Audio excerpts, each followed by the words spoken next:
everybody. Welcome to another episode of Off Script with Pastor Jared. I want to talk to you today about a topic that is related to the most recent sermon that I've preached on this. So it's January 11.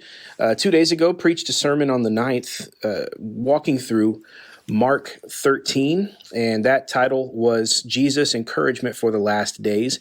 If you know anything about that chapter, you know that it is one of the great walkthroughs of the Bible of what we call eschatology or end times. And it starts with Jesus talking about the temple of Jerusalem being destroyed and how believers are to think about that, how the early church was to think about that, and how that would sort of lead us to prepare for suffering in our lives and to know that just because something really bad happens, it doesn't mean we shut down and think it's all over, or even that Christ is definitely going to come back because something bad happens. In fact, Jesus' point was the end is not coming just because the temple is destroyed. And he gave a great walkthrough on that. So I'd encourage you to listen to that sermon. But so much jam-packed into Sunday's message, I thought it would be good to hammer on just that last paragraph that I did not get a chance to deal with in Sunday's text, and that's Mark 13:32 in that final paragraph. And I want to just read it to you first, and then I'll give a few comments. All right, so first, the reading, Mark 13:32 through 37. But concerning that day or that hour, no one knows, not even the angels in heaven, nor the Son, but only the Father. Be on guard, keep awake, for you do not know when the time will come. It's like a man going on a journey, when he leaves home and puts his servants in charge, each with his work, and commands the doorkeeper to stay awake. Therefore, stay awake, for you do not know when the master of the house will come, in the evening, or at midnight, or when the rooster crows, or in the morning, lest he suddenly come and find you sleeping. And what I say to you, I say to all, stay awake. All right? Jesus has given a long teaching discussion on when the end will come. He's talking about the signs of the end of his coming, what's not a sign, what is a sign.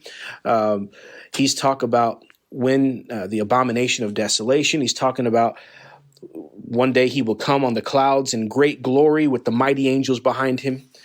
And then after he says that, he says, now concerning your question about when exactly this is going to happen, nobody knows.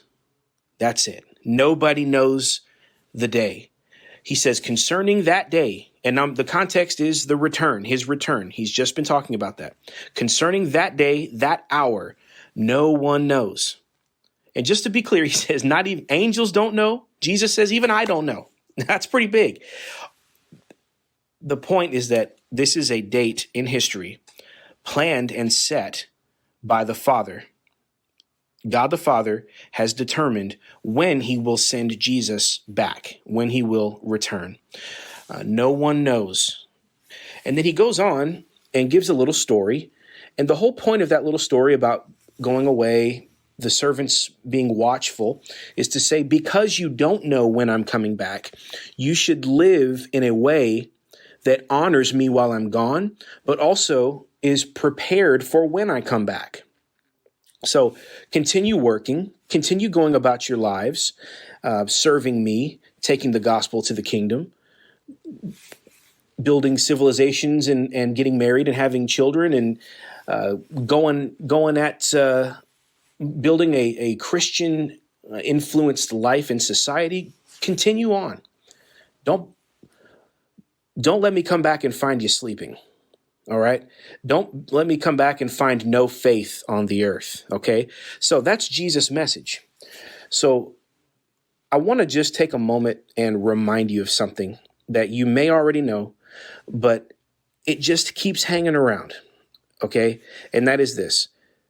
Do not ever follow someone who floats, even jokingly or casually or slippery.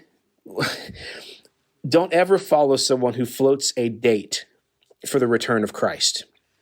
Okay, so if you are ever listening to a preacher or reading a book or watching a TV evangelist or whatever, if anyone ever insinuates that they know the date when Jesus is returning, or they know when the world is going to end, or they have a secret date revealed to them, or anything like that, they're done. You're done with them, okay? It boggles the mind how a scripture can be so clear as no one knows the day or the hour. And then we have Christian leaders addicted to putting out a specific date on the calendar and saying Jesus is going to come on this date. And they're so confident in it. And it just makes you wonder, are they doing it to gain a quick following? And there's a lot of money in it. And, but then why would you put a date that you're going to live through? I mean, why not put a date, 50 years from now so that you can market that date for 50 years? But you'll have people put dates in their lifetime that they live through and fail. And so I thought it'd be helpful for you. I'm going to just give you a listing of some names that I found on the internet of people that seem to float a date for the return of Christ. Okay, these are not the only ones. These are names that I recognized when I heard their names. So there's a lot more than this, but these are people that I recognized, all right? In no particular order. William Miller, okay, floated a date for 1843 to 1844. He has a little group called the Millerites, and he did that from the book of Daniel. He thought he added up this connection of numbers. The sum total of these numbers gets to 1843. Well, he was wrong. Hal Lindsey supposedly has floated dates.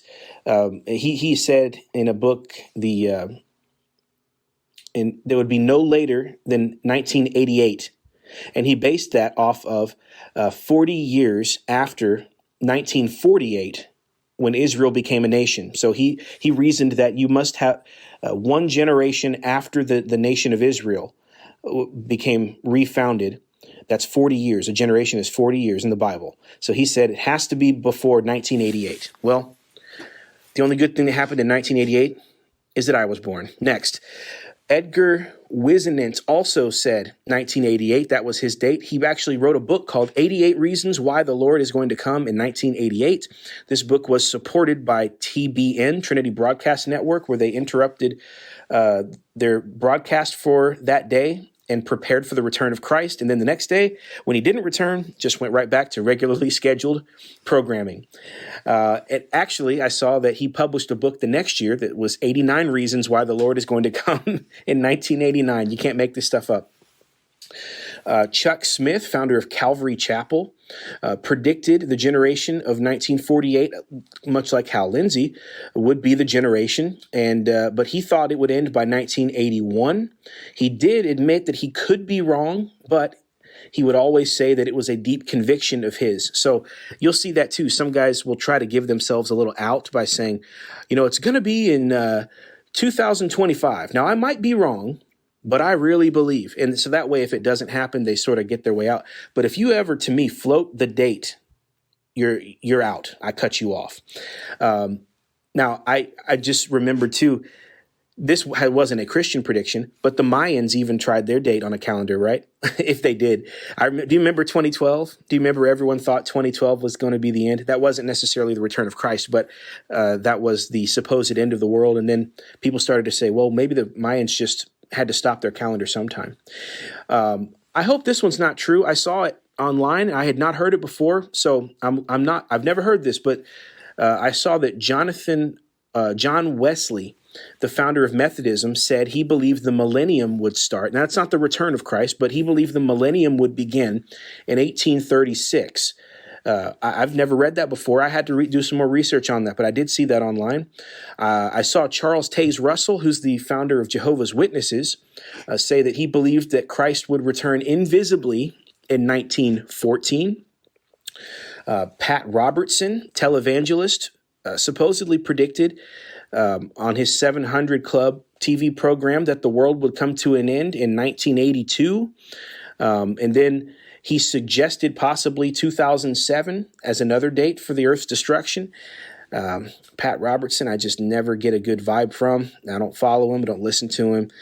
Harold Camping, you might have heard that name. He's the manager of Family Radio. So he made a big push for 1994. And then when that failed, he came back again on the scene for 2011. And that was his big date when he thought Christ would return. Jack Van Impe, he's a televangelist, always seems to be on TV with shows. People still watch him. He's given many false dates, not just one, many. And his latest was 2012. And since then, since he failed in 2012, he's just been saying, no one knows the day nor the hour. Yeah, well, you should have said that in the beginning. 2014, I know there's some debate about this, that John Hagee floated a date relating to his blood moons prophecy. Some people around him say he never said that was the date. Some people said that he did.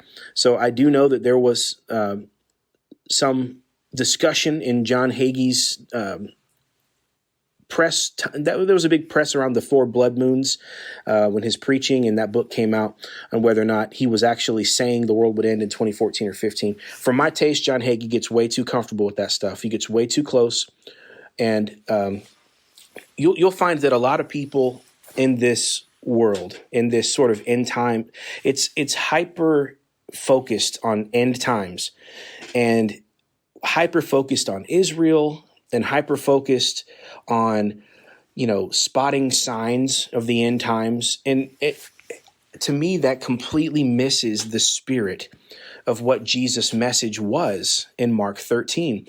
It wasn't that we sit on the hillside with our telescopes and we watch the shade of the moon, and when it turns red, we shout down to the hillside, it's happening, or we try to keep up with all of these prophecies. And, it's kind of like that scene in A Beautiful Mind, or the side of your wall in your office is just covered in newspaper clippings and your eyes are bloodshot, and you come out and you're just like, I've found it. I've discovered when Christ is going to return, like you've discovered some secret of the universe. You're not supposed to discover when Christ is going to return. So this is my encouragement to you, church, anyone who's listening. Anyone who ever gets even close to setting a date for the end of Christ, you cut them off. And there's no purpose in listening to someone like that. The proper way to think about the end is that, will there be a lead up to it? Will there be an increase in signs toward the end? Yes. Does that mean that we obsess over date setting and trying to figure out when exactly that's going to be? No. What that means is, like the parable that Jesus gave, we continue on with our work until the master returns home. And when he returns home, may he find us faithful to the task that he left us to do. Well, that's my encouragement to you today. God bless. See us on Sunday at church. If you're not a member of our church, you should be. And otherwise, wherever you are, join a Bible-believing, gospel-preaching church. I'll see you then. Bye.